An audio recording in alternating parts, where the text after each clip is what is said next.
Fatal Bonds down and things are going to hurt. And EG doesn't have like the greatest team fight in the world. God, this Riki, I'm just so stoked for it. Have you played a ton of it? Mid lane too? He brought out the sentry for himself and keeps on getting the hits in into Abed, who had to ferry out already one salve. And actually, God, that's what the Fairy Fire is for, I guess.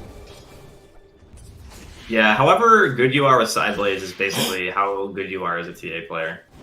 It is going to be all about vision, in my opinion, when you talk about that. As we do see the first blood here, it looks like the side blades finally got the better of Abed. Top lane as well, looks like we're going to see a little scuffle. He's got another Blink Strike, but he's going to have to jump over to Fly. Fade Bolt Punch needs another one, another Blink Strike away, and barely able to get out of there and salves up afterwards. Fly is taking the business, though. I don't even know. Like, Magical's TA is a lot better than I remember, that's all I'll say. That guy's killing it. Oh, it's easy. Jumps over onto Zayats. Pasha debating if he should go over and try and throw Purification or not. But he's going to instead throw it onto Fly. And now moving in for the Fade Bolt. Needs another lift back. Going to go for the finish. Gets that kill. Can he get out now, though? Cheesy does have the Orb of Venom, but it's a little bit too dangerous. Like you said, committing onto anybody position 4 with that Omni Knight in lane, it's difficult to make a kill happen. Oh, Pasha punches. Fly's dead again.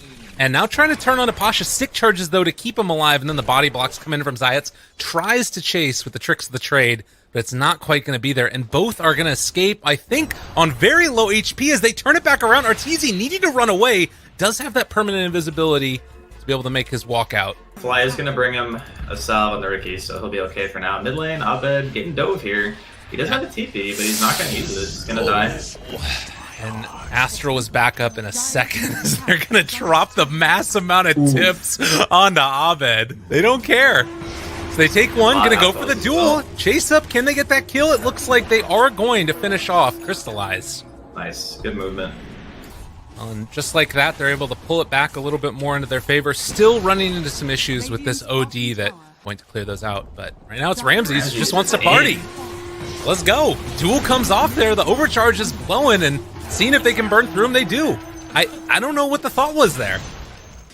Looking for another duel win. Ramses chases forward, gets the lift up. They kill him before he gets the duel, as it was still 7 seconds away, but they managed to find the kill nonetheless. Hold off for the moment. Magical moves up, wants to try and take this one down. Steel's press the attack now. Have the Fatal Bonds onto everybody. They gotta run. You can't fight with bonds. Although they get the deny on the tower. Okay. Nice. Well done. Boss. Like, if you do get hit by it, you're just gonna explode in the team fight. It's not really much to do to stay alive. Navi getting a quick Roshan secure. Early Deso on Magical there. We saw it on the tier 1. Helped him siege there. It's gonna help him get the Roshan. It does still kind of cause some trouble as they might be looking for a fight here with the relocate. Riki already initiating, finding one on this TA. This is a big kill if they can get it. No. They dropped the ulti, but the turnaround comes. Magical very low, GA, the banishment though, and now they've got him completely surrounded. On to 2, there's going to be the immediate duel win, and EG strike back in a big way, taking down 2 cores. Would have been close. Crystallize, trying to run away here. He's out of mana. He's just dead. Yeah, another round of it as they get him down there. Well, also opening up on the top lane as Abed going to chase down Zayats. They have the second round. I mean, multiple kills across the map right now. Although Zayat is going to be able to steal that Astral Imprisonment. Crit, very angry, the IO. We'll see if he shoots some beaks out at him or if they're just going to let him walk away. Apparently not worth it. The map is much better than Navi's. Navi are strong when they're together. And Magical potentially getting caught again here. Man. He has that BKB, but not wanting to pop it as of yet, as they bring in Abed, and now he's forced to pop it. They turn it back around. The duel comes out, and they just blow up Magical. They can keep on streaming forward now as there's 2 rounds of banishments. Ilia's going to go down. Zayat goes down. It was all looking great for Navi, and then the past couple of minutes have just been horrific. Yeah, Vision is like winning them the game. Like that ward top, seeing the movement, understanding that the supports for Magical weren't nearby. The fact that they could just go on him immediately, they force a 10-second BKB and still get a kill because of the duel. Like, EG are just catching them off guard everywhere on the map. Sitting in the trees for a while, he's going to go to the wave and immediately get jumped. Now Chase forced to ulti and TP out of there as they did relocate, so Crystal is able to escape. I mean, you know, you look at this lineup from Navi, and this is one of the, I think, strengths of the EG lineup, is they have 3 Force Staffs. Much farm at the moment. And EG are fully aware of what's going on here. Uh-oh. Rock available. Yeah, and God, that's the thing that's tough about this, too. Like, as a Warlock, you see the Riki jump into the pit, you know that they're behind him, and so you can't drop any type of small initiation there to start the fight.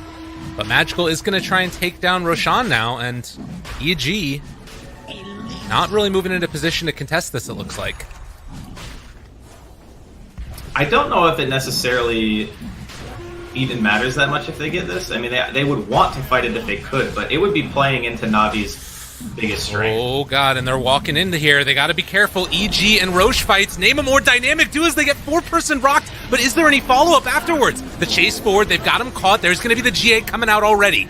Now Crit trying to keep their buddies alive, but able to get away from them. They get the relocate away from it.